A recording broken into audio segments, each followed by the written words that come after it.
देखें, one of the challenges जो कि वीकर सिविलाइजेशंस को आते हैं, वीकर सिविलाइजेशन से मेरी मुराद है नॉट सो इन्फ्लुएंशियल सिविलाइजेशन, जैसे अनफॉर्चुनेटली मुसलमान सिविलाइजेशन जो है इस वक्त, तमाम मुस्लिम ममालिक, उनका इतना इन्फ्लुएंस नहीं है फ़िलहाल दुनिया में। Influence in the sense media में कोई ख़ास प्रेजेंस नहीं है, साइंस के शोबे में कोई ख़ास प्रेजेंस नहीं है, ऑल्दो बहुत से लोग साइंस में ऊपर जाते हैं, लेकिन नोबल पीस प्राइज़ विनर्स को आप देख लें या ज़ाहिर है कि जितने भी साइंसदान हैं उसमें भी आप देखेंगे कि वेस्टर्न सिविलाइजेशन ने एक्सेल किया है।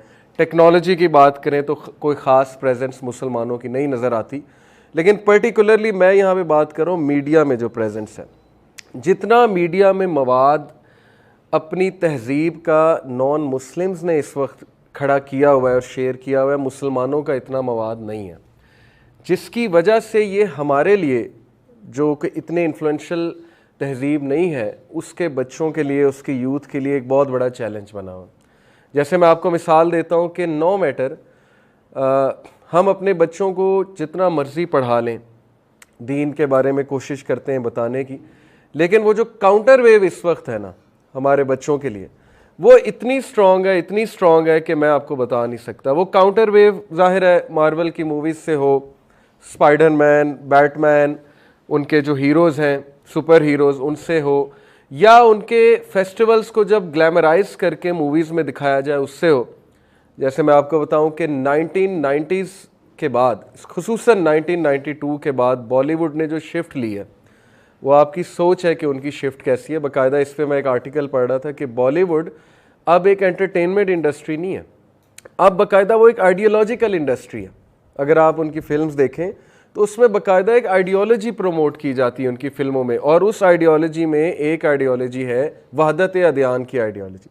वहदत अदयान है यूनिटी ऑफ ऑल फेथ्स, जो कि सुनने में बहुत अच्छी चीज़ है। ह्यूमनिज़म का ह्यूमनिज़म एक फ़िलासफ़ी है कि रिलीजन जो है उसकी कोई ख़ास वैल्यू नहीं है, असल में humanity is the greatest religion. ये नारा हम अक्सर ज़ाहिर है हमें सुनने को मिलता है, हम देखते हैं। इस पर तो हम कई बार बात कर चुके हैं कि you can not be a good Muslim unless you are a good human being. Humanity और ह्यूमैनिटी की मदद करना और ह्यूमैनिटी के लिए कुछ करना, ये तो नर्सरी क्लास है इस्लाम में। जैसे कहते हैं ना कि अभी नर्सरी में एडमिशन हुआ है या केजी लेवल की चीज़ है, तो इसमें तो कोई दूसरी राय नहीं, कोई शक ही नहीं कि इस्लाम तो ह्यूमन बींग्स के लिए एक पीस का पैगाम है और इस्लाम ह्यूमन बींग्स के फ़ायदे की ही बात करता है। लेकिन जिस तरह हमारे बच्चों को इस वक्त ह्यूमनिज़म की फ़िलासफ़ी के थ्रू वहदत अदयान की तरफ ले जाया जा रहा है, ख़ुसूसन बॉलीवुड मूवीज़ के थ्रू, अब ये मैं ये नहीं कहूँगा कि वो कोई बहुत बड़ा प्रोपेगेंडा कर रहे हैं, बस ठीक है, ये उनकी एक आइडियोलॉजी है, उसको प्रमोट कर रहे हैं, मीडिया उनके पास है, दे आर प्रमोटिंग इट। हमारे पास भी मीडिया जब होगा, हम भी स्ट्रांग होंगे, हम अपनी आइडियोलॉजी प्रमोट करेंगे। ऐसे ही होता है ना, जो स्ट्रांग होता है, जो पावरफुल होता है, वो अपनी आइडियोलॉजी साथ लेकर आता है। हम जहाँ भी जाएंगे हम अपनी आइडियोलॉजी साथ ले जाएंगे, तो वो भी यही कर रहे हैं। लेकिन मैं वार्न करना चाहता हूँ वहदत अदयान से में वो दिखाते हैं कि मिसाल के तौर पे अगर नॉन मुस्लिम्स आपके साथ ईद मना रहे हैं तो आप भी होली मनाएं, आप भी जो है उनके साथ मंदिर जाएं, आप भी जो है वो ज़ाहिर है कि उनके फेस्टिवल्स में भरपूर शिरकत करें, इसमें क्या हर्ज है। जैसे क्रिसमस की बात की जाए तो क्रिसमस में आप भी शरीक हों, क्रिसमस में आप भी केक काटें, आप बाकायदा कॉन्ग्रेचुलेट करें क्रिसमस में उन्हें। ईस्टर है, ईस्टर में आप उनके साथ शरीक हों वगैरह वगैरह। इससे क्या है कि वो जो मुस्लिम आइडेंटिटी है कि मुसलमान का अपना एक कल्चर है, अपनी एक आइडेंटिटी है, मुसलमान का एक कॉन्फिडेंस है। मैं हमेशा अपने स्टूडेंट्स को बताता हूँ कि हमें 100% श्योर है कि हमारा रिलीजन ठीक है। अगर किसी ने डिबेट करनी है, अगर किसी ने इस पे आर्ग्यू करना है तो आ जाए। उन्हें शायद 100% श्योर नहीं है अपने उसके बारे में, मज़हब के बारे में, ठीक है। इसलिए वी कैन नॉट अलाउ ऐसी चीज़ या ऐसा फेस्टिवल जो मजहबी फेस्टिवल हो, जिसमें हमारे बच्चों का अकीदा ख़राब होने के चांसेस हो। बाकी ये कि हम पूरे कायल हैं आपके साथ रहने के, आपके साथ कोऑपरेट करने के, बल्कि तारीख़ इस बात की गवाह है कि सबसे ज़्यादा पीसफुल को एग्जिस्टेंस मुसलमानों के साथ हुई है, नॉन मुस्लिम्स की। तारीख़ उठा के देख लें, खुलफाए राशिदीन का दौर उठा के देख लें, ये मैं नहीं कह रहा। टोनी डब्ल्यू आर्नल्ड की एक किताब है एक्सपेंशन ऑफ इस्लाम, उसमें हालांकि वो नॉन मुस्लिम है, उसमें उनका सारा केस ये है कि सबसे टॉलरेंट सिविलाइजेशन खुलफा की सिविलाइजेशन थी। आप देख लें अमर बिन अलास जब इजिप्ट में गए तो क्रिश्चियंस को और जूस दोनों को इजाज़त दी कि तुम अपना मज़हब पूरी तरह उस पर अमल कर सकते हो। चले अमर बिन अलास तो एक छोटी मिसाल है। हज़रत उमर सल्लल्लाहु ने जब जेरूसलम फतह किया तो बाकायदा पैक्ट किया ज्यूज़ के साथ, क्रिश्चियंस के साथ, कि you are completely allowed to go to your worship places. तुम अगर चाहो तो अपने लॉ के मुताबिक भी फैसले कर सकते हो, ये भी अलाउड है। हाँ, अगर तुम चाहो तो हम शरीयत के मुताबिक तुम्हारा फैसला कर देंगे। बल्कि उनका जो ग्रैंड प्रीस्ट था उसने हज़रत उमर को कहा कि चर्च में नमाज़ पढ़े। वो इतना मुतासिर हुआ, उसने चर्च खोल दिया। उसने कहा कि आपकी नमाज का वक्त है तो आप इधर पढ़ लें, हम आपके लिए जगह मुतय्यन कर देते हैं। तो हज़रत उमर ने कहा कि नहीं, मुझे डर है कि अगर मैंने यहाँ नमाज़ पढ़ ली तो मुसलमान कहीं इस चर्च को मस्जिद ना बना दें, तुम्हारे चर्च को कहीं वो इसको गिरा ना दें। जाहिर है कि उन्हें ये एक डर था। अब इससे आप अंदाज़ा लगा लें मुसलमानों की टॉलरेंस का। उस किताब में बाकायदा तारीख़ी वाक़यात हैं, TW आर्नल्ड की किताब में, कि सीरिया में सिटीज़ के गेट्स होते थे, वो खुद क्रिश्चियंस ने खोले कि आओ हमें फ़तह करो आके, क्योंकि ये जो टायरेंट्स हमारे ऊपर बैठे हुए हैं जो हमसे इतना टैक्स वसूल कर रहे हैं, तुम तो इनसे 100 दर्जे बेहतर हो।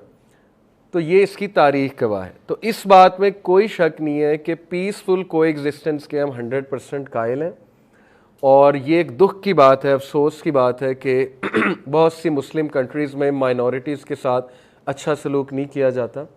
उसकी बहुत सी वजूहात हैं। एजुकेशन की कमी है, दीन का सही फ़लसफ़ा मुसलमानों तक नहीं पहुंचा। लेकिन on the other hand non Muslim countries में भी कोई अच्छे हालात नहीं है माइनॉरिटीज़ के हवाले से कि वो हमें ह्यूमन राइट्स का दर्स देते फिरें और वो हमें एज ए विलन दिखाएं कि इनकी कंट्री में तो ये होता है। Take the example of India. अभी इस वक्त जो चल रहा है इंडिया में वो आपके सामने है। जो मोहम्मद शामी के साथ सलूक हुआ पाकिस्तान के मैच के बाद, मुसलमान क्रिकेटर है, इतने इंडिया को मैचेस जिताए, लेकिन जाहिर है कि जब पाकिस्तान के ख़िलाफ़ ज़रा रन्स लीक हुए उसके, तो जो वो शरपसंद हिंदू जो थे, एक्सट्रीमिस्ट हर मज़हब में होते हैं, ज़ाहिर है सारे इंडियंस ऐसे नहीं हैं, मैं ये नहीं कहता सारे इंडियंस ऐसे हैं, लेकिन शरपसंद जो थे उनमें उन्होंने जिस तरह अब्यूजिंग की ऑनलाइन और जो हशर किया उस बेचारे का, जो उसकी इमेज प्रेजेंट की, वो आपके सामने है। तो माय पॉइंट इज़ के शरपसंद अनासर हर मुल्क में होते हैं, हर जगह होते हैं। माइनॉरिटीज़ के साथ ज़्यादतियाँ हर जगह होती हैं। पाकिस्तान में भी हम इसका इनकार नहीं करते हैं। यहाँ पे एक ख़ास किस्म के सोच के लोग पाए जाते हैं जो माइनॉरिटीज़ को कुछ नहीं समझते और जिनकी ये सोच है कि नॉन मुस्लिम से नफ़रत करनी चाहिए। अनफॉर्चुनेटली ये सोच है, बहुत कम की है लेकिन है। लेकिन मेजॉरिटी की अल्हम्दुलिल्लाह यही सोच है कि नॉन मुस्लिम हमारे ब्रदर्स इन ह्यूमैनिटी हैं और वो भी इब्ने आदम है और हमने उनके साथ पीसफुल कोएग्जिस्टेंस करनी है। आप रसूलुल्लाह सल्लल्लाहु अलैहि वसल्लम की मिसाल ने मदीना में आते ही पैक्ट ऑफ मदीना किया और जूस के साथ चलने की भरपूर कोशिश की। एंड तक रसूलुल्लाह सल्लल्लाहु अलैहि वसल्लम की कोशिश थी कि कोई भी किसी किस्म का यानी लड़ाई या किसी किस्म की वर्बल स्पैट ना हो, कुछ भी ना हो। लेकिन जाहिर है कि कुछ चीज़ें ऐसी होती हैं कि आपको फिर स्टैंड भी लेना पड़ता है और फाइट भी करनी पड़ती है वगैरह वगैरह। तो इस बारे में क्लियर रहें कि हम पीसफुल कोएग्जिस्टेंस के कायल हैं, लेकिन not on the expense of our ideology. अगर हमें कोई ये कहे कि Islam is just like Hinduism या Islam is just like Christianity and Buddhism, it is just another religion, अगर हमारे बच्चों को ये सिखाएगा और हमें कोई ये कहेगा तो वहाँ पे सॉरी हम स्टैंड लेंगे और वहाँ पे हम काउंटर भी देंगे और वहाँ पे हमारा एक सख्त रेबिटल भी आएगा और आना चाहिए, क्योंकि अल्लाह ताला का ये रिलीजन है। और आप कैसे ये कह सकते हैं कि it is just like other man made religions. हमें तो शर्म आनी चाहिए ये बात करते हुए या इस बात को कबूल करते हुए। तो इसलिए वो फेस्टिवल्स, ये हमारी यूथ को समझने की बहुत ज़रूरत है कि वो फेस्टिवल्स जिनमें कोई मजहबी आइडियोलॉजी शामिल है, कोई पेगन रिचुअल शामिल है या जिनके रूट्स